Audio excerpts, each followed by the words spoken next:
Ahora en este punto del repaso vamos a ver qué tanto se acuerdan ustedes de todo lo que hemos hablado. En primer lugar, alguien que me diga qué o qué representa en ese diagrama el experto. En pocas palabras, no necesitan dar una definición complicada, sino lo que hayan entendido. Si no contesta nadie, empiezo a nombrar.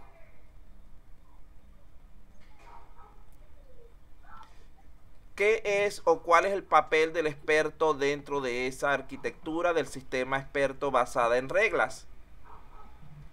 Persona que alimenta de conocimiento al sistema experto. Eso, la persona con conocimiento que se lo pasa al sistema de alguna manera. Bien, la siguiente es el módulo de adquisición de conocimiento. ¿Para qué sirve?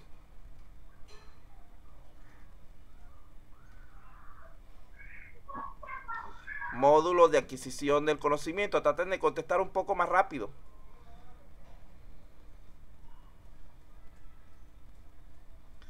Lo acabamos de decir hace un momento. ¿A la interfaz qué?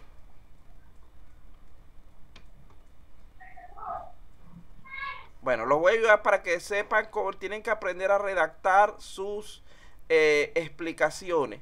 El módulo de adquisición de conocimiento no es más que la interfaz que captura el conocimiento del experto y se lo suministra al motor de inferencia. En el mismo dibujo pueden ver eso. Continuamos con el siguiente elemento. Lo siguiente es la base de datos o base de hechos. ¿A qué se refiere este elemento?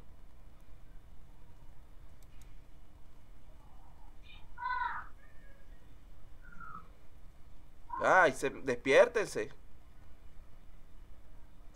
Bueno, como no puedo perder toda la tarde y nadie está hablando, voy a continuar yo. La base de hechos no es más que los datos importantes o relevantes relacionados con el problema que vamos a resolver. Existen dentro de ella dos tipos de datos o de hechos. Tenemos en primer lugar los de carácter permanente. Estos son hechos que no cambian y que siempre se presentan en el problema. Son de carácter general, siendo aportados por el experto humano para servir como base en la resolución de cierto tipo de problemas. Vean que el hecho permanente no lo suministra el experto. Es decir, por lo general este hecho permanente nos sirve como una métrica, una referencia. Luego tenemos lo que son los hechos de tipo temporal. Estos son datos cambiantes que se modifican mientras se intenta solucionar el problema. Se pueden añadir y borrar este tipo de hechos de la base de conocimientos. Son de carácter específico para cada caso de estudio en particular. Estos hechos temporales son suministrados por lo que es el usuario o cliente acerca de su problema específico, a fin de que sirvan de fundamento para la obtención de una respuesta en particular. Vean que el hecho de tipo permanente lo brinda el experto y es como decir la base de comparación para poder resolver el problema. O el problema ni siquiera el tipo de problema específico.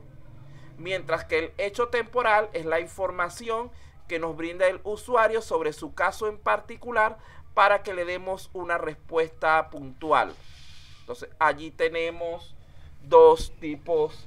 Cierra la ventana. Sí. Allí tenemos dos tipos de hechos básicos. Continuamos entonces. Nuestro siguiente elemento sería la base de reglas.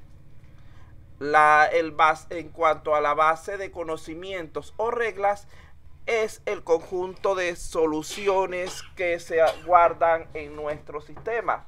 En este caso, decimos que se almacenan bajo un formato específico que es el siguiente. Hipótesis implica conclusión, es decir, un antecedente genera un consecuente o una causa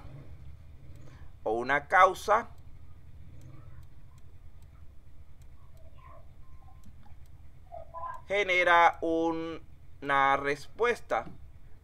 Todo esto significa lo mismo. Fíjese entonces que esta es la forma en la que trabaja nuestra base de conocimientos en cuanto a las reglas. Una regla no es más que una parte del conocimiento con el cual se puede solucionar el problema.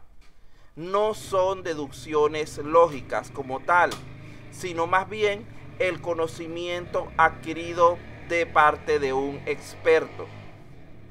Vean que este tipo de reglas en sistemas expertos muchas veces salen de la forma común de nosotros pensar, de nosotros razonar cuando estamos trabajando con la lógica del computador. A las reglas se les puede asignar prioridades para así ordenarlas de acuerdo a su importancia de aplicación y mejorar la respuesta del sistema. A diferencia de los hechos, las reglas pueden contener variables. Estas variables van a aumentar el potencial de respuesta de nuestras reglas, así como la complejidad de su gestión, y van a facilitar la modificación de estos elementos. Algunas restricciones que tenemos, déjeme borrar esto. Algunas restricciones que se presentan cuando estamos en el trabajo con reglas. En primer lugar, se recomienda no utilizar la disyunción dentro de las hipótesis. La disyunción es lo que llamamos nosotros en lógica combinacional el elemento OR. Ese elemento no es recomendado cuando estamos trabajando en nuestro sistema experto. ¿Por qué? Porque si nosotros estamos trabajando en un sistema experto y sometemos a prueba una condición, tal como lo hacemos normalmente,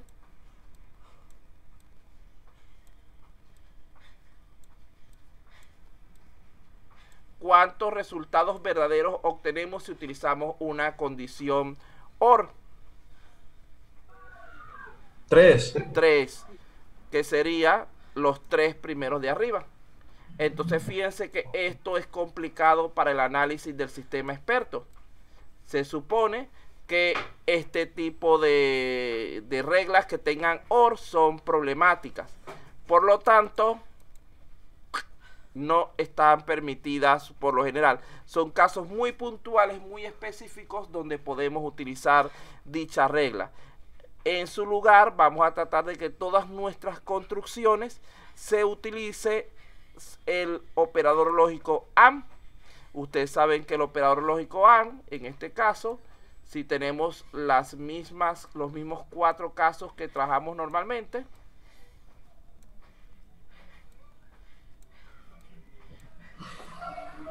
ajá, 1, 2, 3, 4. ¿Cuántas posibilidades tenemos para obtener una respuesta de tipo verdadero? Una sola, que es la primera. Vean que esto nos hace más estandarizado nuestro camino de respuesta, donde el primero es como tipo un condicional múltiple, y eso nos da muchas bifurcaciones que pueden ser complicadas para nuestro análisis. Esta segunda nos da un solo camino, o agarras para acá o agarras para allá. Por lo tanto, esto es más adecuado para el trabajo con sistemas expertos. En segundo lugar, las conclusiones deberían ser siempre expresiones lógicas simples. ¿Qué implica esto? Lo que implica es que no debemos buscar la forma más complicada de resolver el problema, sino la más sencilla. El lado de la expresión de la solución de un sistema experto, por lo general, debe ser lo más sencillo posible. Vean que aquí tenemos 4 soluciones diferentes para el mismo problema. Aquí tenemos, por ejemplo, como lo haría el señor Picón, Vean todo lo que se enredó ese cable para llegar al final de la electricidad al bombillo. Tenemos como lo haría el señor Torrico. Vean que está menos enredado, pero sigue siendo complicado. Tenemos como lo haría el señor Quispe. Vean que está más sencillo, pero todavía se está desperdiciando mucho trabajo. Y al final tenemos como lo haría el señor O'Connor. Vean que esta es la solución óptima porque es la vía más simple para resolver ese problema. Entonces, si nosotros complicamos mucho la respuesta, no va a ser comprendida por nuestro usuario. Y la idea es que el usuario sea capaz de entender la respuesta que le estamos brindando. Por lo tanto, las 3 primeras se considerarían como erróneas. Y la última es la correcta. Finalmente, hay que tratar de utilizar formas normales, es decir, estandarizar nuestras respuestas. Vean que en la parte de arriba tenemos la forma original en la que se presentaban las respuestas. Diferentes formatos, lo cual hacía más difícil su comprensión, pero están basados en diferentes casos específicos. A través de la estandarización, nosotros le damos una única forma de presentar a las diversas informaciones, a pesar de que internamente ellas sigan siendo lo mismo que estaba arriba, solamente que nosotros los normalizamos para que sean más fácilmente comprendibles. Pregunto aquí, ¿han entendido hasta este punto?